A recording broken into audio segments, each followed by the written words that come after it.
CM ಕೊಡೆ ನಾನು ಬಿಡೆ ಸಿಎಂ ಡಿಸಿಎಂ ಹಗ್ಗ ಜಗ್ಗಾಟ. ಬೆಳಗಾವಿಯಲ್ಲಿ ಸಂಸದ ಜಗದೀಶ್ ಶೆಟ್ಟರ್ ಹೇಳಿಕೆಯನ್ನು ಕೊಟ್ಟಿದ್ದಾರೆ.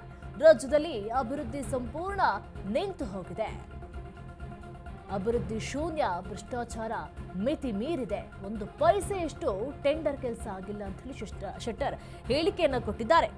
ಸಿಎಂ ಕೊಡೆ ನಾನು ಬಿಡೆ ಇಬ್ಬರು ನಡುವೆ ಕೂಡ ಹಗ್ಗ ಜಗ್ಗಾಟ ಆಗ್ತಾ ಇದೆ. ಅಭಿವೃದ್ಧಿ ಶೂನ್ಯವಾಗಿದೆ, ಭ್ರಷ್ಟಾಚಾರ ಮಿತಿ ಮೀರಿ ಹೋಗಿದೆ, ರಾಜ್ಯದಲ್ಲಿ ಅಭಿವೃದ್ಧಿ ಸಂಪೂರ್ಣ ನಿಂತು ಹೋಗಿದೆ, ಒಂದು ಪೈಸೆಯಷ್ಟು ಕೂಡ ಟೆಂಡರ್ ಕೆಲಸ ಆಗ್ಲಿಲ್ಲ, ಸರ್ಕಾರ ಜೀವಂತಿಗೆ ಹೋದಾಗ ಅಭಿವೃದ್ಧಿ ಕುಂಠಿತವಾಗಿದೆ, ರಾಜ್ಯದಲ್ಲಿ ಕಳೆದ ವಾರದಿಂದ ರಾಜಕೀಯ ಸ್ಟಂಟ್ ಆಗ್ತಾ ಇದೆ, ಇಬ್ಬರ ನಡುವೆ ಕೂಡ ಹೋರಾಟ ಆಗ್ತಾ ಇದೆ, ಹಗ್ಗ ಜಗ್ಗಾಟ ಆಗ್ತಾ ಇದೆ, ರಾಜ್ಯದಲ್ಲಿ ಅಭಿವೃದ್ಧಿ ಸಂಪೂರ್ಣ ನಿಂತು ಹೋಗಿದೆ, ಒಂದು ಪೈಸೆಯಷ್ಟು ಕೂಡ ಟೆಂಡರ್ ಕೆಲಸ ಆಗ್ತಾ ಇಲ್ಲ, ರಾಜ್ಯದಲ್ಲಿ ಅಭಿವೃದ್ಧಿ ಸಂಪೂರ್ಣ ಕುಂಠಿತವಾಗಿದೆ, ಸರ್ಕಾರ ಜೀವಂತಿಕೆ ಹೋದಾಗ ಅಭಿವೃದ್ಧಿ ಕುಂಠಿತವಾಗಿ ಹೋಗಿದೆ, ಭ್ರಷ್ಟಾಚಾರ ಮಿತಿ ಮೀರ್ತಾ ಇದೆ ಅಂತ ಹೇಳಿ ಜಗದೀಶ್ ಶೆಟ್ಟರ್ ಹೇಳಿಕೆಯನ್ನು ಕೊಟ್ಟಿದ್ದಾರೆ. ಒಂದು ಪೈಸೆಯಷ್ಟು ಕೂಡ ಟೆಂಡರ್ ಕೆಲಸ ಆಗ್ತಾ ಇಲ್ಲ.